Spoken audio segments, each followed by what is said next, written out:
Welcome back to another episode of Rock Boys Football. 5 most important breakout players for this Missouri program heading into 2024. And Dill, for a Missouri team, I think this conversation is probably one of the more important conversations you can have around this program, where you look at Missouri heading into 2024, the floor is extremely high. And we all know that this Missouri team is going to win a lot of football games in 2024. Now, the question is, how special can this team be? We know we have guys like Brady Cook, Luther Burden. That's what's giving you the high floor. Some of these players that we talk about break out for Missouri in 2024. You are looking at one of the more dangerous teams that we see across the country, fired up to get into this. And it gives us an opportunity to call our shot. It gives the fans in the comment section, the Mizzou fans, an opportunity to call their shots as well.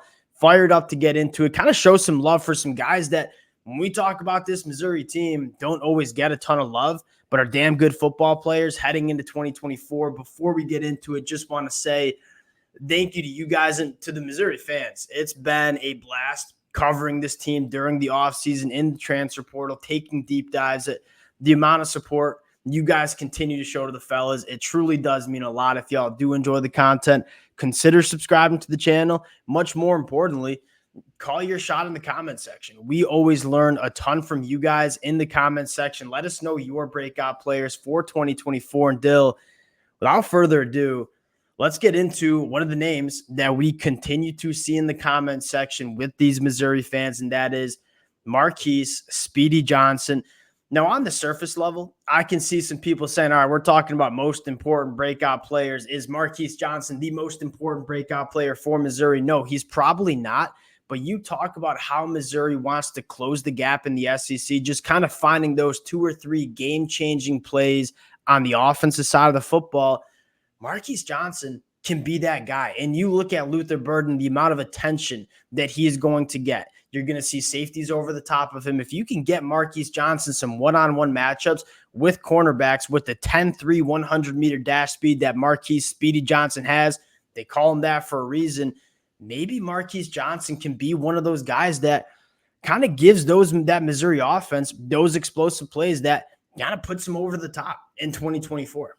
Yeah, I'm kind of with you. He's not one of the guys you're like looking, he needs to play really well for Missouri to kind of reach what they want to do. And there's some other guys on this list who certainly, their performance kind of is a bit of a hinge for what Missouri's going to be.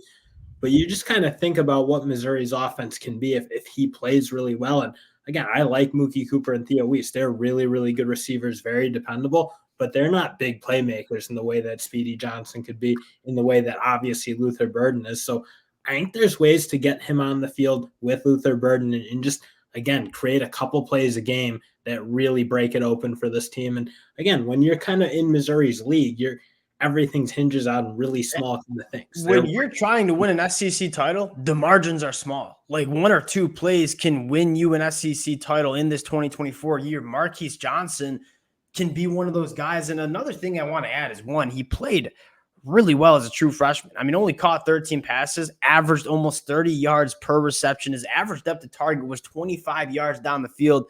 There's a clear conception of how Coach Drink wants to use this kid in this offense. And another thing to add, and doesn't get enough talked about, Brady Cook, he's elite pushing the ball down the field. I mean, plus 20 yards down the field. He completed 46.8% of his footballs. I feel like Brady Cook doesn't get into the discussion of top quarterbacks in the SEC and across the country. Looking at some of those numbers, especially him pushing the ball down the field, I think that's kind of what excites you about the potential connection between Brady Cook and Speedy Johnson heading into 2024. Dill, next player, and this is, at least in my mind, the most important player for Missouri to break out in 2024. That is edge rusher Darus Smith coming over from Georgia. You want to start with Darus Smith. You just talk about the traits. I mean, there are not many athletes coming off the edge that can do what Darus Smith can do. And I think the question is, can he put it together? And why I think Darus Smith is probably the most important breakout player is you are looking to replace one of the best edge rushers in the SEC last year in Darius Robinson. You kind of know you have a guy in Johnny Walker who is going to be really solid for Missouri. Can they grab another high-end edge rusher that can kind of, you talk about game-changing plays, 3rd and long, pin your ears back, go get off the field, make one of those kind of those winning football plays, Darus Smith can certainly be that guy if he breaks out from Missouri. I think you're looking for the guy to complement what Johnny Walker does. I think it has to be Darus Smith because Johnny Walker is not going to be a guy who I think is +7 sacks on the year. He's a really disruptive football player for sure and does a good job moving pockets and creating havoc.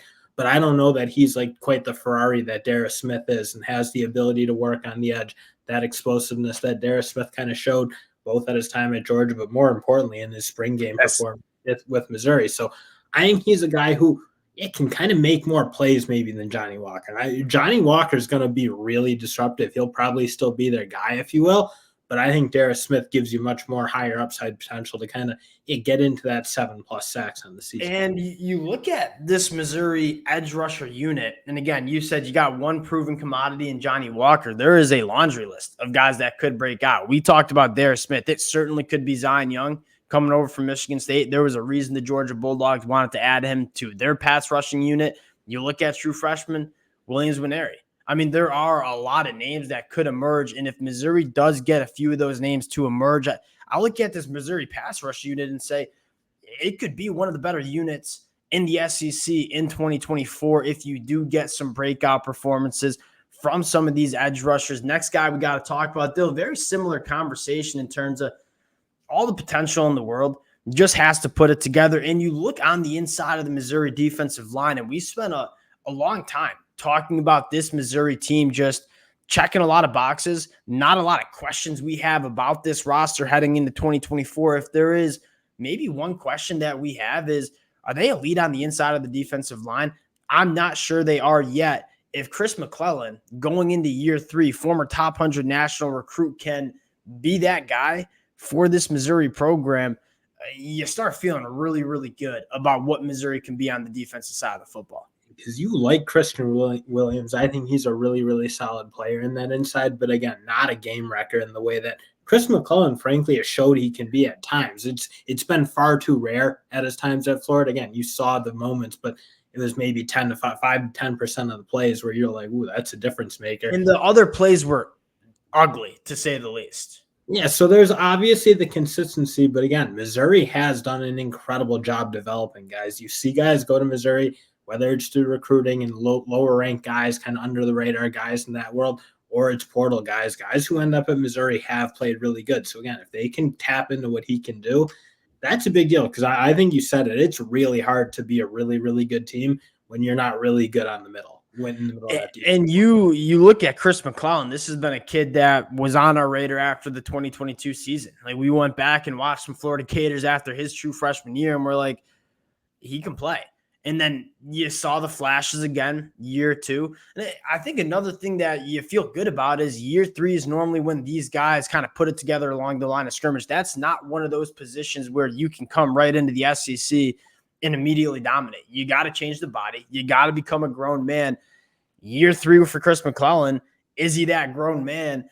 If he is, massive storyline for this Missouri program, going back to the back end of this Missouri team, and a guy that we love, Torrence Pride Jr. And I don't know, we're kind of stretching it here with Breakout because I thought Torrence Pride Jr. was phenomenal as a freshman for Clemson, gets banged up year 2, comes to Missouri. I think why this is such a big storyline is you're going to have to replace 2 all-SEC caliber cornerbacks in Chris Abrams, Drains, and Rackstraw.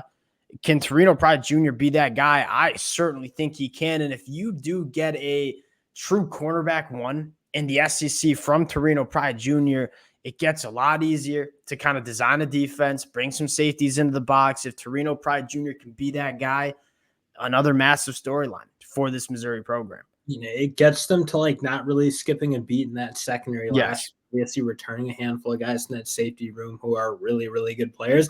I think you look, if you can replace, and Drayden Norwood, I think, is well on his way to being that guy. I think he's going to have a really, really good year too as more of a full-time starter. But yeah, Torrence Pride, when you saw him playing well at Clemson and when he was healthy, I mean, his also just the trajectory he's on, it feels like really the right way. Like, struggled a lot as a freshman, started to play really good as a sophomore. If he can put it together as a junior.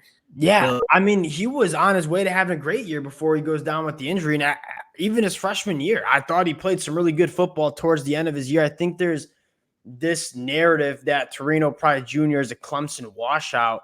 That's not true. His kid's been a really good football player when he's healthy, and if he can stay healthy for Missouri, big storyline for the Tigers. Last guy we got to talk about, and Dill, you're trying to replace, let's just be frank, one of the best SEC running backs we saw in 2023. Why I went with Marcus Caroll as a breakout guy, again, a guy that kind of broke out last year. I look at this Missouri offensive line and say, how many offensive lines, not only in the SEC, but in the country, are we taking over Missouri, not only in pass protection, but in terms of what they can do in the run game? If you get a really good year out of Marcus Caroll, who's played really, really good football at Georgia State the last couple of years, kind of a muscle hamster, 5'10", 210, you take a look at the numbers and say 44 missed tackles. He had 757 yards after contact in 2023. If you get a good year out of Marcus Caroll, this Missouri rushing attack is going to be dominant because this offensive line is going to be really, really damn good in the 2024 year. Yeah, I think that's an important guy to kind of mention when you talk about breakout, because you do need a running back you don't really know a ton about at the SEC level. At least, again, Marcus Caroll played well where he was, but that's different than playing well at Missouri. Just like it was going to be different for Schrader playing well at Missouri. He did it, and you kind of look, everything on this offense is really complete. The offensive line looks like it. I don't think it's unfair to say it'll be one of the better offensive lines in the country. Yes. A bunch of NFL players on that. So obviously are going to be really good in the passing attack. He is a very important player at the end of the day because he's the one place you don't really know a ton about. And you kind of have two interesting cats, right? You have Marcus Caroll. You also have Nate Noel coming from App State, two guys that are coming from the group of five to the Power 5 level to the SEC level. And Coach Drink, pretty strong track record in terms of grabbing some lower ranked guys from the college level, bringing them up to the SEC, having them break out. Marcus Caroll, more of your between the tackles, muscle hamster kind of guy, kind of like Cody Schrader was. And then you have a guy, Nate Noel, who is just dynamite with the football in his hands, getting outside of the tackle. I am kind of interested to see how Coach Drink manages this running back room. But again, if you get good running back play, you know you're going to have a good rushing attack because this offensive line is going to really be good. That'll do it. And again, I think – hold on, because I think you got a little enamored with the new guys, the portal guys. Like, oh, these are all the guys who are going to break out. I think you look across this Missouri roster, Tristan Newsom, I think is going to have a huge year. I watched that Ohio State game back. I mean, he was flying around, very instinctual.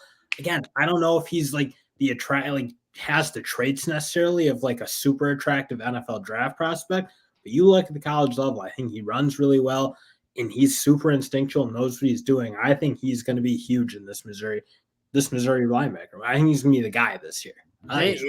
They got to call. I mean, like they added Corey Flagg from Miami too, who's been really solid for Miami. You look at that linebacker room, I think that's really fair. Like who's going to break out and kind of be the Tyron Hopper for this Missouri linebacker room in 2024. Dill, that'll do it again. If you get breakout years from the guys that we just talked about, we know this Missouri team's going to win 8-9 games. There's more knowns in Missouri than there's been in a really long time. Yeah, and then I think the question is, if you get breakout years from these guys, you're looking at 10-11 wins, and I think that's what excites Missouri fans heading into 2024. All the potential in the world for this program. We'll cut it there. Appreciate you guys rocking with it. If y'all do enjoy the content, consider subscribing to the channel. Appreciate you guys, and we'll talk to y'all later.